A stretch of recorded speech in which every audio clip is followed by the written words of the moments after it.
वो बेचारा बैंक से लोन लेकर के तुझको जहेज दे रहा है, तेरी डिमांड पूरी कर रहा है, और तू बड़ा सीना चौड़ा करके कहता है मैं तो अहले हदीस हूँ, मैं तो कुरान और हदीस पर चलने वाला हूँ, मैं तो अहले हदीस उलमा की तकरीरें सुनता हूँ। अरे तू कैसा मुसलमान है, तू कैसा अहले हदीस है, तू कैसा कुरान और हदीस पर चलने वाला है?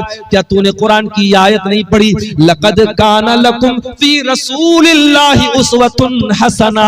ऐ मुसलमानों, तुम्हारे रसूल तुम्हारे लिए नमूना है, और जब नबी नमूना है तो जिस तरीके से नमाज के लिए नबी नमूना है, रोजा में नबी नमूना है, हज में नबी नमूना है, ज़कात में नबी नमूना है, उसी तरीके से मेरे प्यारे भाइयों शादी ब्याह में भी नबी नमूना है। नबी ने तो नौ बीवियों को इकट्ठे रखा ना, नबी ने तो 4 बेटियों की शादी की ना। मुझे कोई एक दलील ला के दे दो कि नबी से किसी बेटी की शादी के टाइम नबी से डिमांड की गई हो, या नबी ने अपनी किसी शादी के टाइम डिमांड की हो। ओ लोगों, तुमने तो शादी ब्याह का सारा सिस्टम ही खराब कर डाला। तुमने शादी ब्याह को लड़कियों के लिए एक बहुत बड़ा अभिशाप बना डाला, एक बहुत बड़ा कलंक बना डाला। जिसके घर में 4-4 बेटी हो जाए, वो बेचारा तो आधा तो ऐसे ही बीमार हो जाता है कि 4-4 बेटियों की शादी करना है।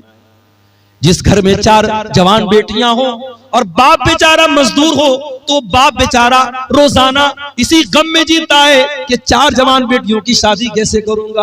वो लोगों, तुमने तो बेटियों की शादी को इतना मुश्किल काम बना डाला कि आज इस काम को पूरा करने के लिए लोग अपनी जमीन और मकान तक बेच डालते हैं।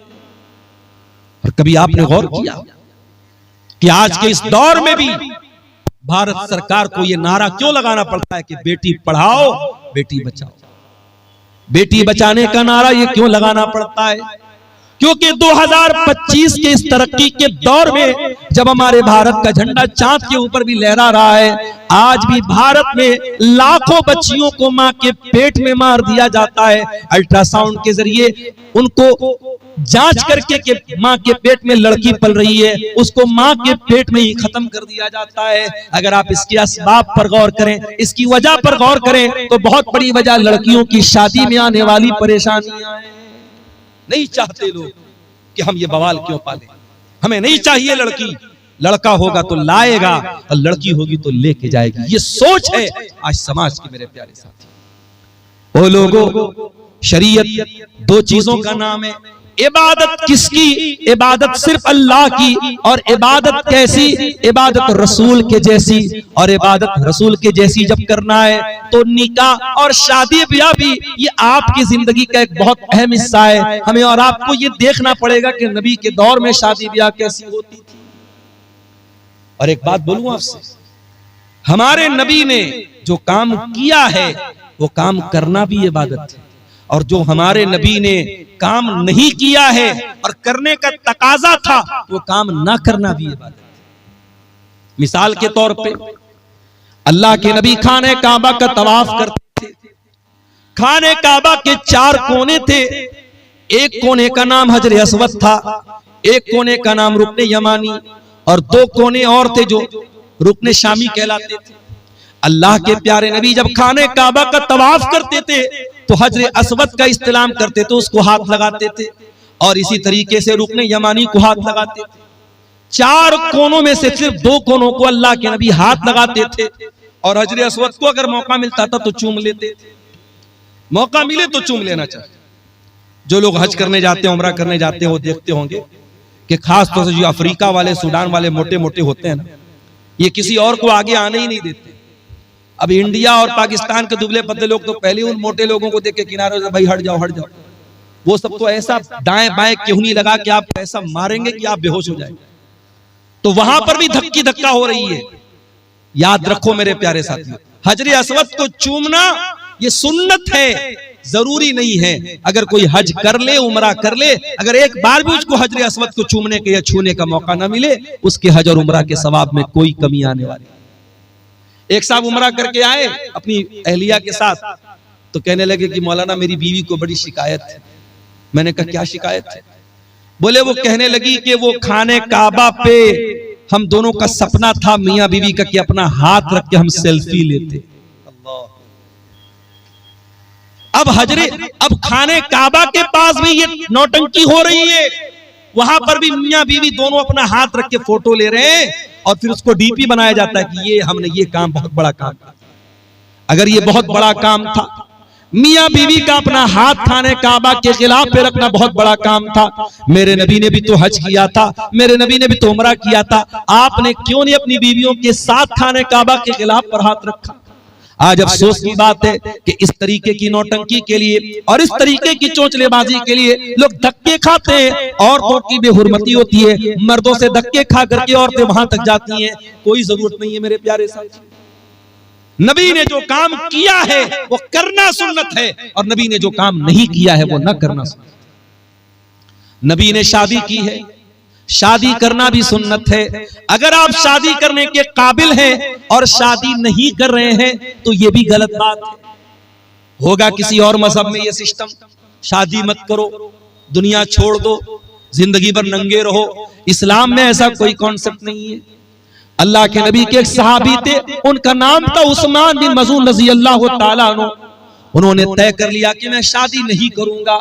उन्होंने यहां तक तय कर लिया कि वो अपने आप को शादी के काबिल ही नहीं रखेंगे, वो अपने आप को खस्सी करा लेंगे, अपने खुशियों को निकलवा डालेंगे, अपने आप को शादी के काबिल ही नहीं छोड़ेंगे। उन्होंने ऐसा भी इरादा कर लिया।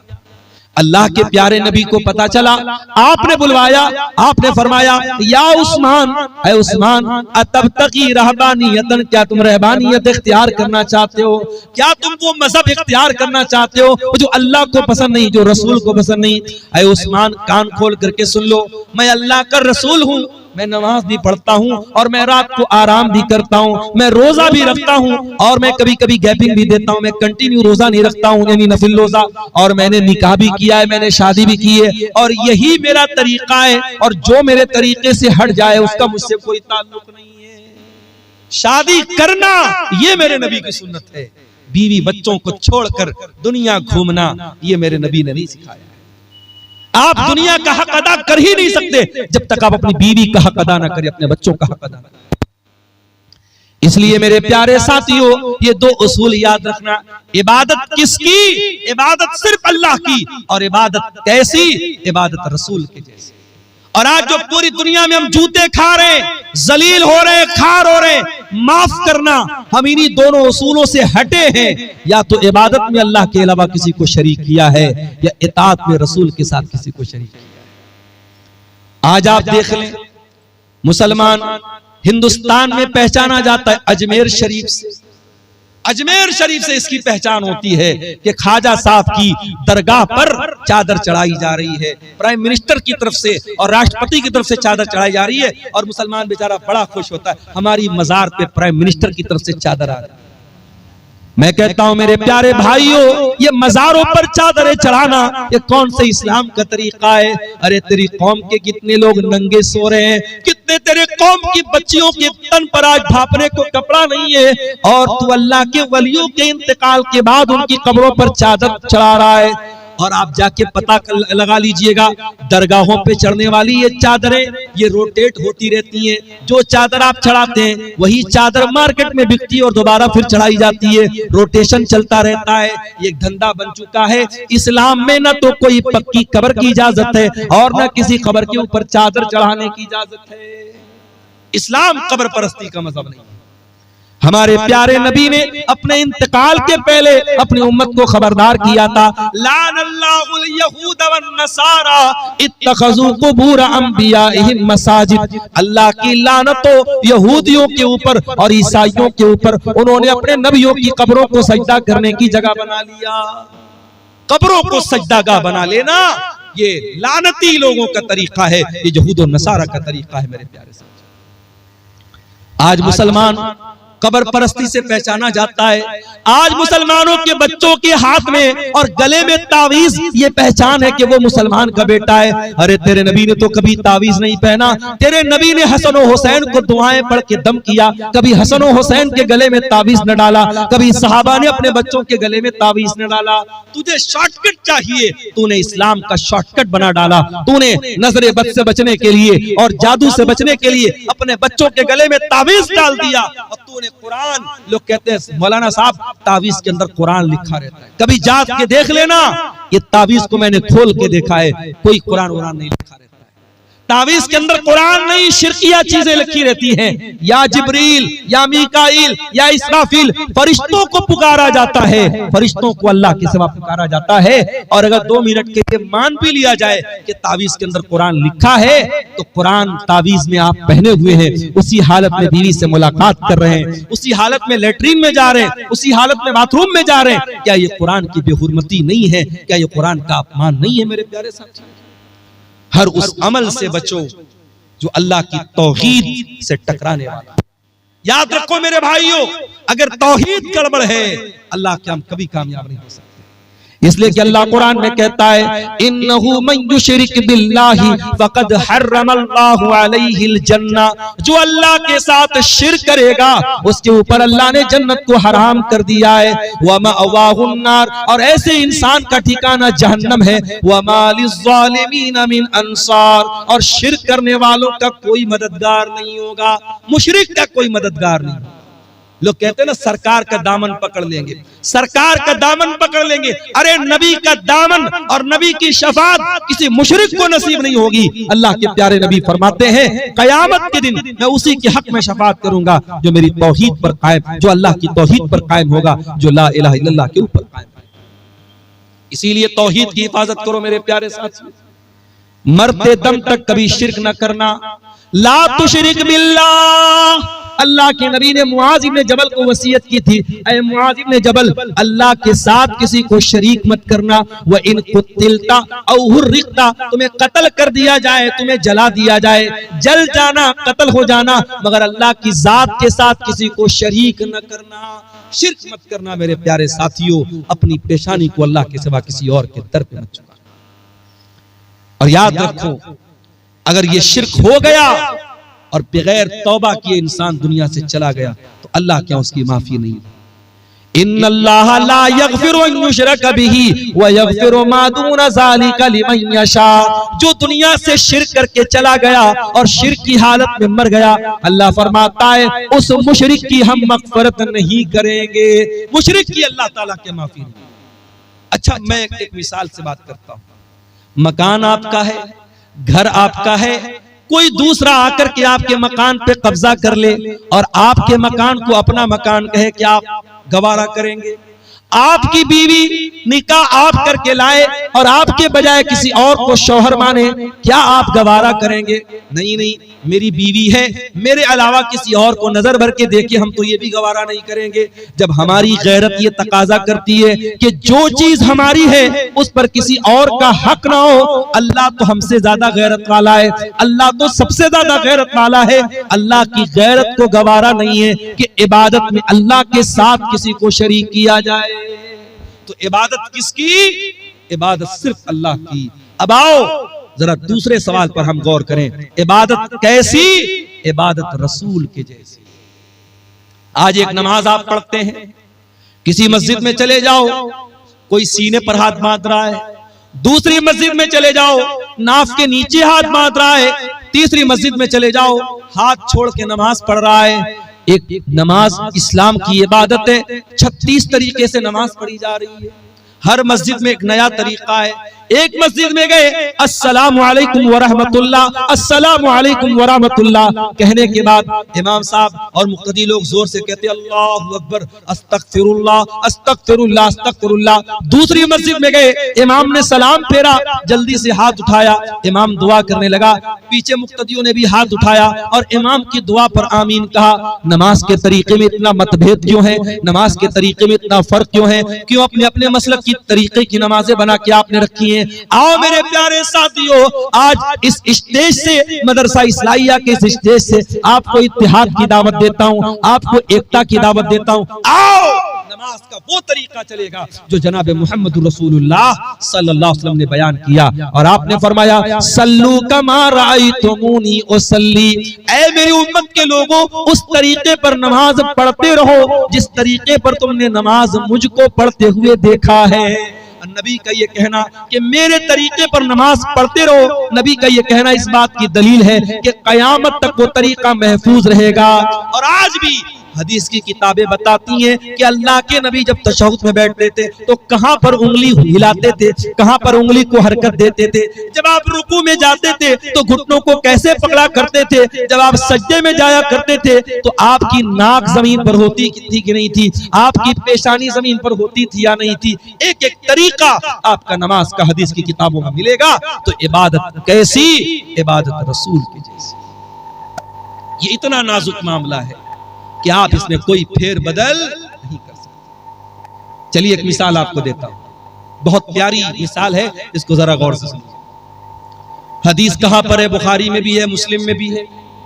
रावी कौन है? बरा इब्ने आजिब कहते अल्लाह के प्यारे नबी ने मुझसे फरमाया, इज़ा तैत मज़जाका, ऐ बरा जब तुम बिस्तर पे सोने जाओ तो पहले तुम वजू कर लिया करो।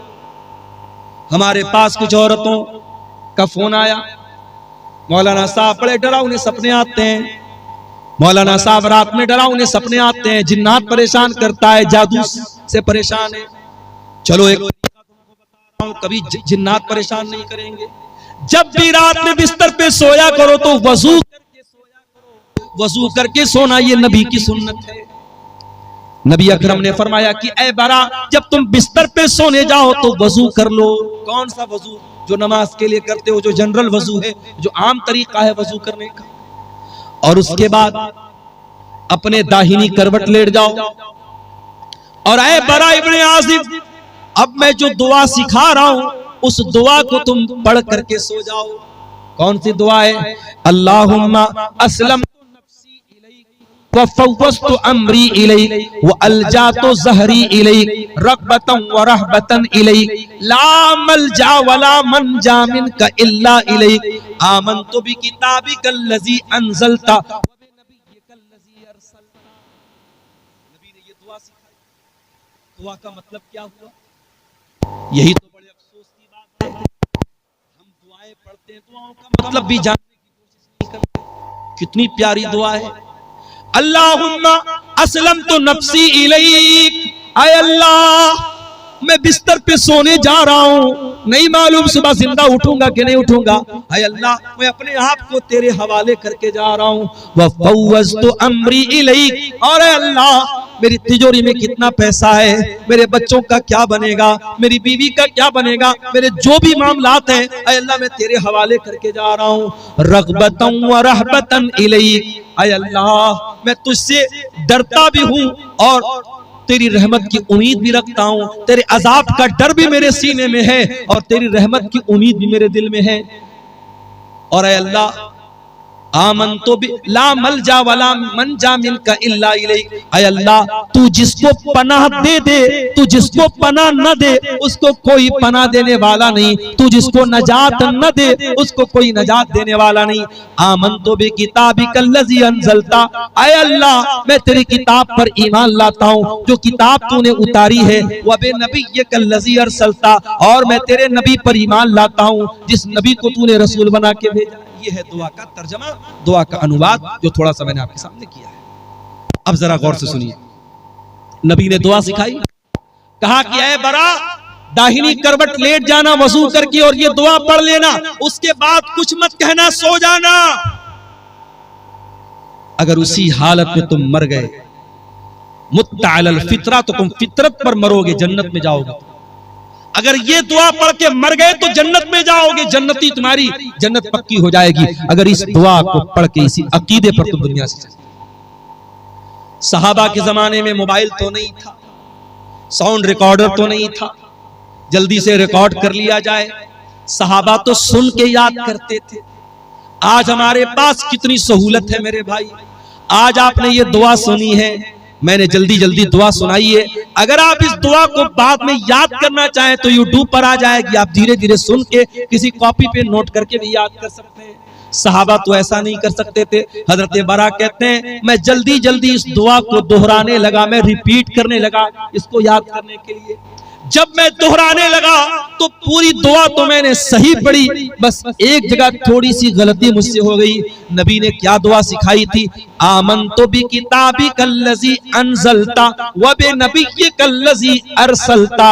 मैं अल्लाह की किताब पर ईमान लाता हूँ और अल्लाह के नबी पर ईमान लाता हूँ। मेरे मुंह से नबी की जगह रसूल का लफ्ज निकल गया, व बि नबिय्यिकल्लज़ी की जगह व बि रसूलिकल्लज़ी का लफ्ज निकल गया। एक लफ्ज की मिस्टेक हो। और उलमा जानते हैं कि नबी और रसूल में बड़ा बारीक सा फर्क है, कोई बहुत खास फर्क नहीं है। थोड़ा सा डिफरेंस हो गया, सहाबी के मुंह से नबी की जगह रसूल का लफ्ज निकला। नबी ने इतना भी गवारा नहीं किया। नबी ने कहा, बरा रिपीट कर, दोबारा पढ़, तूने सही नहीं पढ़ी है, तुझे वही पढ़ना पड़ेगा जो मैंने सिखाया। इबादत किसकी? सिर्फ अल्लाह की। और इबादत कैसी? इबादत रसूल के जैसी। रमजान आने वाला है, रमजान के बाद एक सदका हम देते हैं, उसको सदका फित्र बोला जाता है। आपके यहां भी सदका फित्री बोलते हैं, कहीं की फितरा भी बोलते हैं। तो ये जो फितरा होता है, ये कब देना है? बोलो भाई, ईद की नमाज के पहले देना है या बाद में देना है? पहले देना है। अब जरा गौर से सुनना, अल्लाह के नबी फरमाते हैं, मन अद्दाहा क़ब्ल सलाती फहिया ज़कातुन मक़बूलतुन। जिसने सदक़े फित्र ईद की नमाज के पहले दिया, उसका सदक़े फित्र कबूल होगा, और जिसने ईद की नमाज के बाद दिया, उसका सदक़े फित्र कबूल नहीं होगा। फॉर एग्जाम्पल, मेरे परिवार में 10 लोग हैं, हम भाई बहन, मेरी बीवी, बच्चे सब मिला के मिसाल दे रहा हूं, 10 लोग हैं। अब मान लो 2.5 किलो मुझे अनाज देना है सदका फित्र। अब 2.5 किलो 10 लोगों की तरफ से कितना हो गया? 25 किलो। अब मान लो ईद अगले दिन है और आज रात में मैं गल्ला लेने गया, अनाज लेने गया, दुकान बंद हो गई। अब मैंने कहा यार तो बहुत लेट हो गया, क्या करें, चलो सुबह देखते हैं। सुबह फजर की नमाज पढ़ी, ईदगाह गया, ईद की नमाज पढ़ी। उसके बाद दुकान खुली गल्ले वाले की। मैंने कहा एक काम कर भाई, तू 50 किलो अनाज दे दे मुझे 25 देना था, मैं डबल दे रहा हूं, 50 दे रहा हूं। लेकिन अल्लाह के नबी फरमाते हैं कि आपने ईद की नमाज के बाद में दिया तो आपको सदक़े फित्र का सवाब नहीं मिलेगा। क्वांटिटी डबल हो रही है, मैं डबल मात्रा में दे रहा हूं, मगर वो सवाब नहीं मिलेगा। सिर्फ 15 मिनट का फर्क पड़ गया। नमाज के पहले देता तो सदक़े फित्र कबूल हो जाता, नमाज के बाद दे रहा हूं तो कबूल नहीं होगा। ये है शरीयत। इबादत कैसी? इबादत रसूल के जैसी। आप टाइमिंग भी जरा सी चेंज करेंगे तो इबादत अल्लाह के। एक और मिसाल देता हूं, हमारा दूसरा त्योहार कौन सा है? बोलो भाई, ईद के बाद कौन सा त्योहार है दूसरा? शबे बारात कि मुहर्रम? ईद मिलादुन नबी है, ईद उल अज़हा, बकरीद का त्योहार। बकरीद के त्योहार पे आप कुर्बानी कब करते हैं? ईद उल अज़हा की नमाज के पहले करते हैं या बाद में करते हैं? कोई पहले करता हो जरा हाथ उठाए। कोई पहले तो नहीं करता ना। अल्लाह के नबी ने फरमाया, मन ज़बह क़ब्ल सलात, जिसने कुर्बानी ईद की नमाज के पहले की, जिसने बाद में की, फ़क़त तम्म नुसुकुहु, उसको कुर्बानी का सवाब मिलेगा। और जिसने ईद उल अज़हा की नमाज के पहले कुर्बानी की, उसको गोश्त मिलेगा, कुर्बानी का सवाब नहीं। आप डबल बकरा ले आए, डबल जानवर ले आए, 2 करते थे 4 ले आए, लेकिन अगर आपने ईद उल अज़हा की नमाज के पहले कुर्बानी कर दी, आपकी कुर्बानी अल्लाह के कबूल नहीं। इबादत कैसी? इबादत रसूल के जैसी। एक और मिसाल आपको देता हूं, हज करने जो लोग गए हैं, अल्लाह उनका हज कबूल करे। जो इस साल जाना चाहते हैं, अल्लाह सेहत और सलामती के साथ उनको रवाना फरमाए। और जिनके दिल में इरादा और ख्वाहिश है, अल्लाह जिंदगी में उनकी ख्वाहिश पूरी फरमाए। हज में आप जाते हैं, बड़े आराम से मक्का में होटल में ठहरे हुए हैं। पहले आप गए, उमरा कर लिया, उमरा करके आराम से नॉर्मल कपड़ा पहना, आराम से मक्का में होटल में रह रहे। 8 ज़िलहिज्जा की तारीख आई, नबी का हुक्म है, 8 ज़िलहिज्जा की जैसे ही तारीख आई, चलो हाजियो, एहराम बांधो और मक्का छोड़ के कहां पहुंचो? मिना में। मक्का में आराम से एसी होटल में कमरे में रह रहे थे। मिना में टेंट लगा हुआ है, हजारों लाखों लोग वहां हैं, वहां टेंट में हमको जाके रहना है। और वहां जाके क्या करना है? बस 5 टाइम नमाज पढ़ना है। 4 रकात वाली नमाज को 2 पढ़ना है। वहां कोई काम नहीं, सिर्फ नमाज पढ़ना है। अब कोई अल्लाह का बंदा कहे कि या अल्लाह, मैं आराम से होटल में रह रहा था, एसी में रह रहा था, हरम में नमाज पढ़ रहा था, एक नमाज का सवाब 1 लाख नमाज के बराबर मिल रहा था, मुझे मिना क्यों भेजा जा रहा है? जवाब ये मिलेगा, इबादत कैसी? इबादत रसूल के जैसी। दीन तेरी मर्जी का नाम नहीं है, दीन तेरी मनमानी का नाम नहीं है। जहां मेरे नबी का हुक्म है कि तुझे मिना जाना है, तुझे जाना पड़ेगा। 9 जिलहिज्जा की तारीख आई, हाजी को हुक्म मिला, चल हाजी चल, तू मिना से अरफात जा। अरफात में हाजी पहुंचा, वहां जाके जोहर पढ़ लिया, असर पढ़ लिया, जोहर और असर एक साथ पढ़ लिया।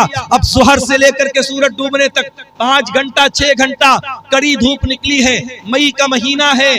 हाजी आराम से अपने मिना में टेंट में रह रहा था, उसको अरफात में भेजा गया है, खुले मैदान के नीचे 5-6 घंटा। क्या करना है? कुछ नहीं करना है। कोई नमाज पढ़ना है? नहीं पढ़ना है। जोहर असर के बाद वहां बैठ के अल्लाह का जिक्र करना है, दुआएं करना है।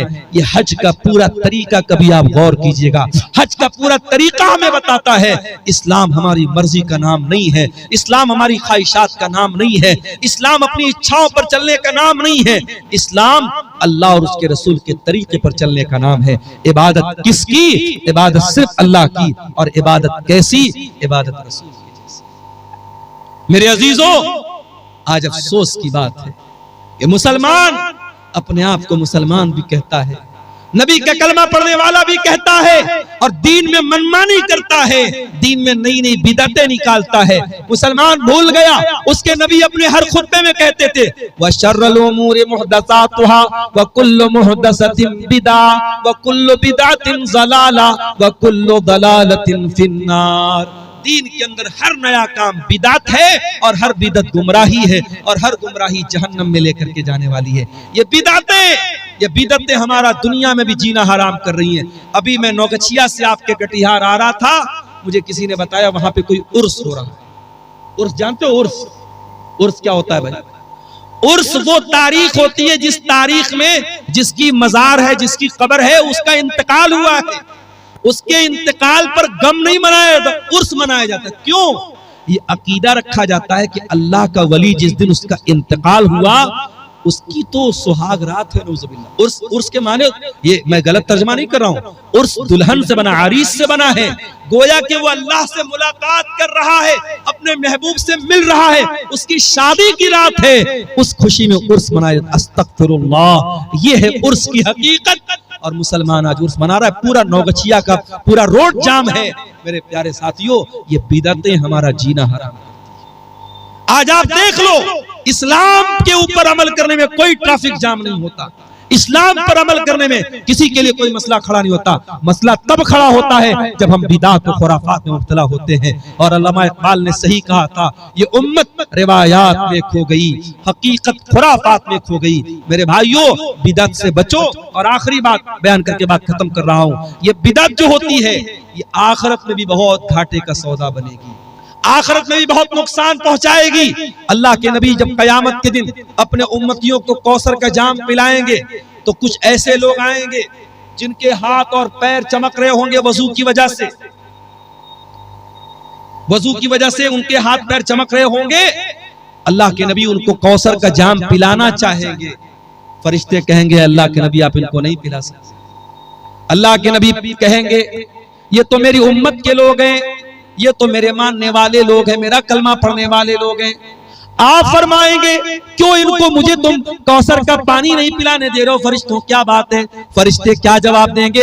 इन्नका ला तदरी मा अहदसु बादक। ऐ अल्लाह के रसूल, आप नहीं जानते, ये बिदअती लोग हैं, इन्होंने आपके बाद आपके दीन में बहुत सारे नए नए काम निकाले हैं। जब नबी को पता चलेगा ये बिदअती लोग हैं, बुखारी और मुस्लिम के अल्फाज हैं, अल्लाह के रसूल फरमाएंगे, सोहकन सोहकन लिमन गय्यर बादी, जिन लोगों ने मेरे दीन को बदल डाला उनके लिए बर्बादी हो। तो बिदअती को कयामत के दिन अल्लाह के नबी भी धक्का देके भगा देंगे, उसको न कौसर का जाम मिलेगा, न अल्लाह की नजात मिलेगी। अल्लाह हम सबको बिदअत और खुराफात से बचाए। ये 2 सवालात आए हैं, इनका जवाब देके मैं इजाजत चाहूंगा। सोने की सही तरीका क्या है, यानी किस तरफ सर करके सोना चाहिए? अगर पश्चिम की तरफ पैर करके सोए तो क्या हो? कोई हर्ज की बात नहीं। पश्चिम की तरफ पैर करके सोने में कोई हर्ज की बात नहीं। कोई ऐसी दलील नहीं है कि पश्चिम की तरफ पैर करने से ये किबला की तौहीन होती है। पश्चिम की तरफ सिर्फ आपको पेशाब करने से मना किया गया है, पश्चिम की तरफ आपको पाखाना करने से मना किया गया है। पश्चिम की तरफ आप जब पेशाब पाखाना करें तो ना तो अपना चेहरा करें ना पीठ करें। इसी तरीके से पश्चिम की तरफ थूकने से मना किया गया है, लेकिन पश्चिम की तरफ पैर करके सोने में कोई हर्ज की बात नहीं है। बल्कि अगर कोई मजबूर आदमी है जो बैठ करके नमाज नहीं पढ़ सकता है, जब वो लेट करके नमाज पढ़ेगा तो उसका पैर किधर होगा? पश्चिम की तरफ ही होगा। लिहाजा अच्छा, सोने का सही तरीका क्या है? बहुत आसान है। आप दाहिनी करवट लेट जाएं और अपने गाल के नीचे अपना हाथ रख लें और जो दुआएं अल्लाह के नबी ने सिखाई है वो दुआएं पढ़ के सोएं, वजू करके सोएं, तो ये ज्यादा बेहतर है। ये तरीका जो सोने का बताया गया है। भागलपुर जिला में एक जगह है जिसका नाम बीपुर है, वहाँ पे एक पीर के नाम से मशहूर है। वहाँ पे कटिहार के मुसलमान और भागलपुर के मुसलमान ज्यादातर मन्नत के इरादे से बकरा और मुर्गा चढ़ाने जाते हैं। बिल्कुल गलत है। शब बारात में खूब रोजा रखते हैं जी। देखिए, शबे बारात का रोजा साबित नहीं है, लेकिन हर महीने की चांद की 13, 14, 15 तारीख का अय्याम 20 का रोजा, जो चांदनी रातों का रोजा होता है, वो अल्लाह के नबी रखते थे। तो अगर आप हर महीने रखते थे तो शाबान में भी रखिए। अगर शाबान में आप रखना चाहते हैं 13, 14, 15 का आप रोजा रख सकते हैं, लेकिन खास 15 शाबान का शबे बारात का रोजा बिल्कुल गलत है, उसका कोई सबूत नहीं। इसी तरीके से भी ये जो भाई ने बताया बीपुर में जाके मुर्गा और बकरा चढ़ा रहे, बिल्कुल गलत है, हराम है। वमा उहिल्ल बिही लिगैरिल्लाह, अल्लाह के सिवा किसी और के नाम से अगर जानवर ज़बा हो रहा है, शिर्क है। ना तो उस जानवर का गोश्त खाना जायज है, और ऐसा करना अल्लाह के साथ शिर्क करना है। जिस तरीके से नमाज इबादत है, रोजा इबादत है, उसी तरीके से जानवर ज़बा करना भी इबादत है। जानवर आप सिर्फ अल्लाह के नाम से ही ज़बा कर सकते हैं। इसलिए जो मैकडॉनल्ड में जाके चिकन खाते हो, पता लगा लो कि वो ज़बा वाला जानवर है कि नहीं है। अगर मैकडॉनल्ड में झटका वाला है या मशीन के जरिए काटा गया जानवर है, अल्लाह का नाम नहीं लिया गया है, तो वो चिकन और मटन आपके लिए खाना जायज़ नहीं। जहां भी होटल में खाना खाओ, तहकीक कर लो। अगर इत्मीनान नहीं है तो वेज खा लो, नॉन वेज मत खाओ। कोई ऐसा गोश्त मत खाओ जिसके बारे में डाउट है कि उस पर अल्लाह का नाम लिया गया है या नहीं लिया गया है। यही बातें हैं जिन पर मैं आपसे इजाजत चाहता हूँ। अल्लाह से दुआ है रब्बुल आलमीन हम सबको कहने सुनने से ज्यादा अमल की तौफीक अता फरमाए। आमीन व आखिर दावाना अल्हम्दुलिल्लाहि रब्बिल आलमीन वस्सलामु अलैकुम व रहमतुल्लाह। और एक छोटा सा सवाल है कमेटी की तरफ से, कबीराज से इलाज कराना कैसा है? हमारी बिरादरी की औरतों का बहुत ज़्यादा भरोसा।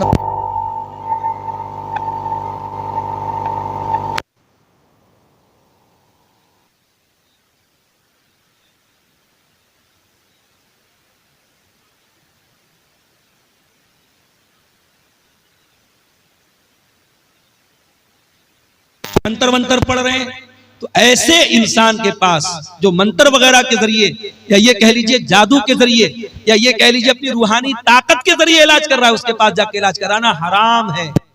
ऐसे बहुत सारे ओझा और बाबा होते हैं, वो मरीज को ऐसे हाथ लगा देते हैं, मरीज ठीक हो जाता है। ये सब शैतानी ताकतें हैं, कभी खबरदार इनके पास नहीं जाना। आप तकलीफ बर्दाश्त कर लो, लेकिन शिर्क के अड्डों पर मत जाओ मेरे प्यारे साथी। बिल्कुल ये गलत है। और मुसलमान औरतें अगर वहां जा रही हैं, गलत कर रही हैं, उनके घर के गार्जियन को चाहिए कि अपने घर की औरतों को ऐसा ना करें। ठीक है।